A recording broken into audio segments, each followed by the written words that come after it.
Well, good afternoon and thanks for joining us. I'm Judy Simpson. It's the first Thursday of the month, which means we're in the kitchen with Across the Fence for the first time in the new year. Our chefs have some of their favorite recipes to share with us, and they look really good. To my right is Carolyn Peak from Williamstown, of course, and on this side are Deb Plumley and Lynn Jarvis, both from South Hero. Welcome and Happy New Year, everybody. Well, first on the agenda, it's our pleasure to announce the winner of last month's free drawing. Our congratulations go to Marjorie Day, a loyal viewer from St. Albans. Marjorie will be getting this 144-page cookbook, New Choices for Two, in the mail any day now. Great way to start the new year, Marjorie. Thanks for watching. And also a sincere thanks to all of you who sent us Christmas notes and cards to let us know how much Across the Fence has meant to you over the years. These cards are a small sample of the ones that we received. Now, Deb, I know you have some delicious recipes to get us started. Well, thank you so much. So I'm going to begin with a variation of a family favorite. This is jalapeno bacon mac and cheese. Cook your penne pasta. This is what I generally use. And drain it and set it aside. Make a standard white sauce with browned butter, flour, and milk, and cook until thickened. Dice 2 roasted jalapeno peppers and add to the sauce. If you'd like, you can use canned jalapenos just to keep it easy. Add 2 cups of a really sharp shredded cheddar cheese. The sharper, the better. Place in a 2-quart baking dish. Now dice 4 strips of a nice, rich bacon and cook until crisp. Reserve a small amount of the bacon grease, moisten a 1/2 cup of breadcrumbs, and add your diced bacon. Top your mac and cheese with the crumb mixture and bake at 350 degrees until bubbly, about 30 minutes. A fair warning, this is flavorful, but it packs a bit of a kick. Now next up is barbecued pulled chicken. This recipe makes use of boneless chicken thighs. The original recipe called for 8 pounds of chicken. I only used 4, and as you can see, it makes a generous pan. Lay your chicken in a layer in a large baking dish. Cover with sliced onions and a few cloves of garlic.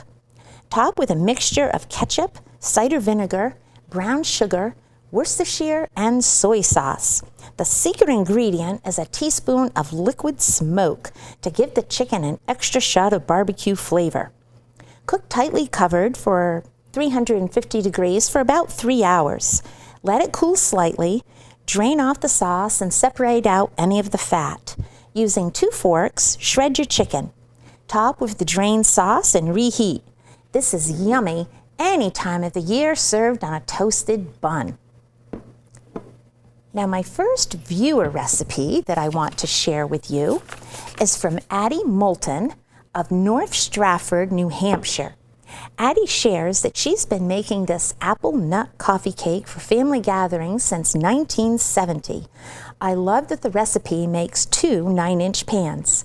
The basic cake batter is enriched with sour cream and 2 cups of diced apples. The topping of cinnamon, brown sugar, butter, and nuts give a touch of sweetness to this moist and rich-tasting coffee cake. This would be a perfect dessert to bring to a breakfast brunch. I like any recipe using apples, and this one is going to be a new favorite in my home. I want to thank you to Addie for sharing this with our viewers today. Now, Steve Miner of South Hero graciously shared some of his mother's vintage cookbooks, and I'm just holding up one of the cookbooks right here.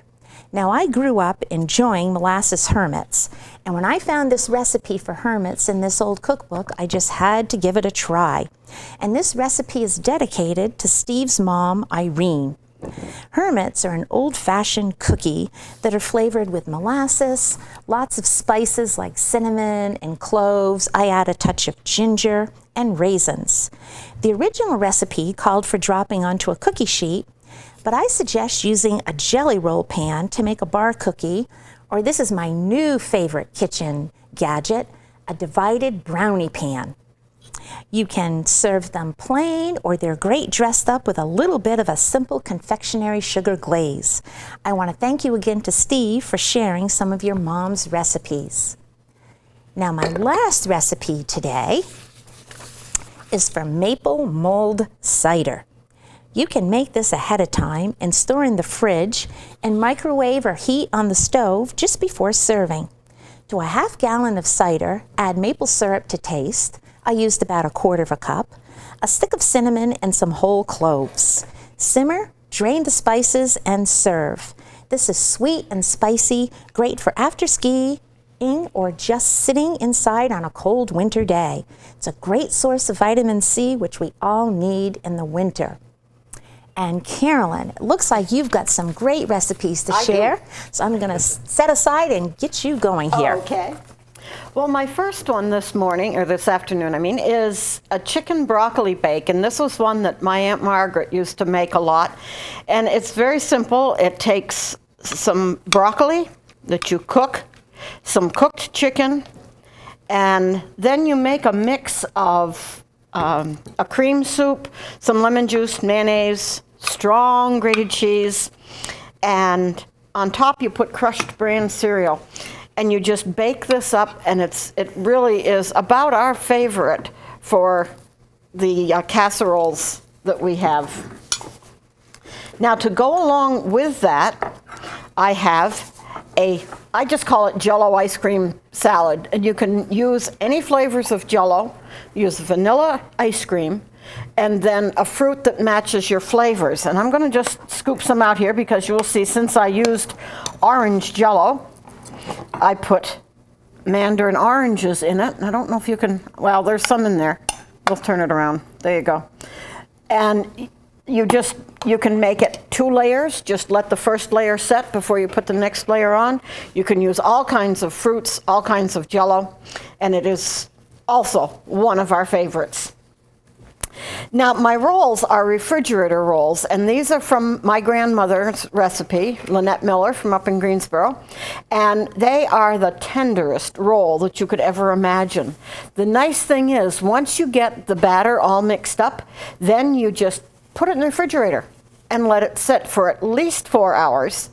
And then if you want to have fresh rolls anytime for up to a week to 10 days, you just take out some batter, mix it up, make whatever shape rolls you want, and just put them right in, get them baked up, and they're nice and warm. Now, I have over here some Devil's Food cookies. Very, very simple, made with a cake mix. I use chocolate because that's a favorite flavor for me, but you could use any flavor of cake mix. You could mix, raisins and stuff into a spiced cake mix. You could put whatever just really sort of clicks in your mind to work well. My viewer recipe is from Elizabeth Small of Rouse's Point, New York. She enjoys our show, and we're glad to have you watching us. These, I think, would be fantastic for Halloween, but they're very good anytime, believe me. And it's a chocolate cake. It's called chocolate creme cakes, and it's just a chocolate cake, and then you have a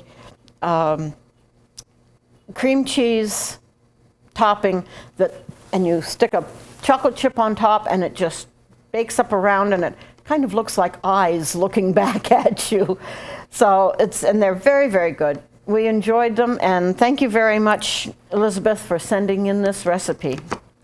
Lynn, you look like you've got some, you're eyeing something over here, and I'm not sure what it is. That salad looks super. It is. Well, Merry Christmas, Happy New Year to you and Howard, yes. Yes. Well, thank you very much, Kellen. I have some of my favorite recipes here to start the new year.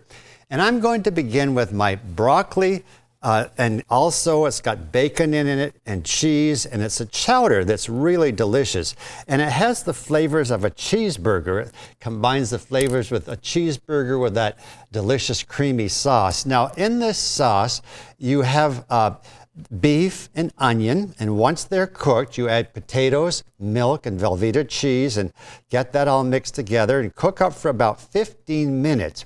And then once that's ready, you want to top with some bacon, crushed bacon. We'll put that in now because we're about ready to enjoy this wonderful meal here at Channel 3. So there you go, and this would be a terrific meal to have on these cold winter days. It would be a real comfort food. So it's a bacon cheeseburger chowder, a bacon cheeseburger chowder.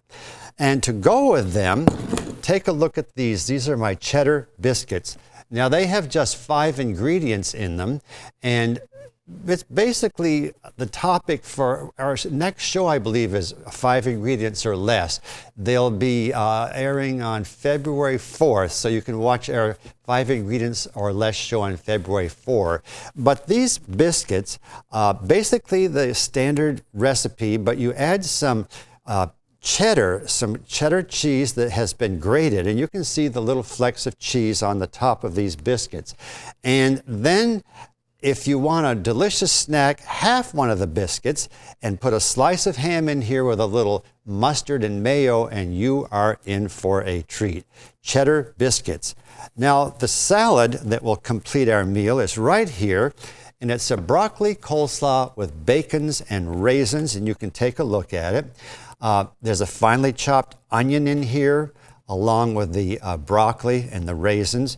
And it's in a sweet, savory sauce that's made with mayo and apple cider vinegar. And I put in a little sour cream.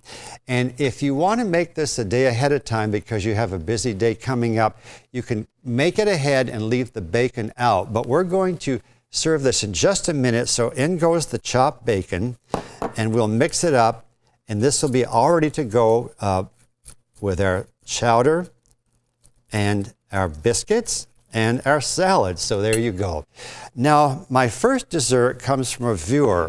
Her name is Joanne Raymond, and she lives down in Burlington, and it's her blackberry jam bars, and these are delicious.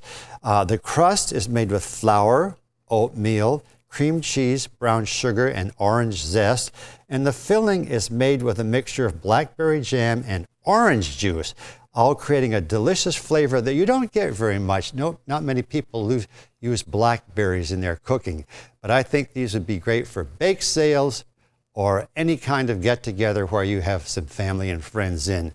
Thank you very much, Joanne, for your blackberry jam bars. They are very delicious.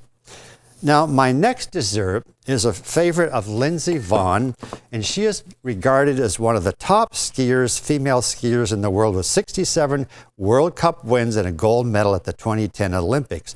It's her cranberry upside-down cake, and she says she usually makes it in the morning and munches on it all day long. And I expect with all the exercise that she has, she doesn't have to worry about calories. Well, here it is. It's made in a pan, and it's inverted before serving. And the cranberries are sweetened with brown sugar, orange juice, and that glaze that you see on top, it's orange juice, melted butter, and confectionery sugar. And if you like the flavors of oranges and cranberries, you are going to enjoy this. And we wish Lindsey a lot of success in the 2016 skiing season. Now, moving on to my last dessert. I was in New Orleans not too long ago and went to Brennan's to have their famous Bananas Foster. And here's a photo of Tony, me, and Marco enjoying every bite of that sweet treat. And that's that Bananas Foster on top. And I found an easy recipe for Bananas Foster's upside down cake that you can make right there at home. And just take a look at this. It's in here is brown sugar. You can use rum or rum flavoring, cinnamon, and the bananas are the fixings for the traditional Bananas Foster, and combine it in a topping that becomes a delicious sauce, moistening the cake when it is inverted. And Judy, when you eat this, you'll feel like you're walking in Bourbon Street down in New Orleans. Fantastic. Yeah, all right, you. well, to get these recipes, you can go online to Across the Fence.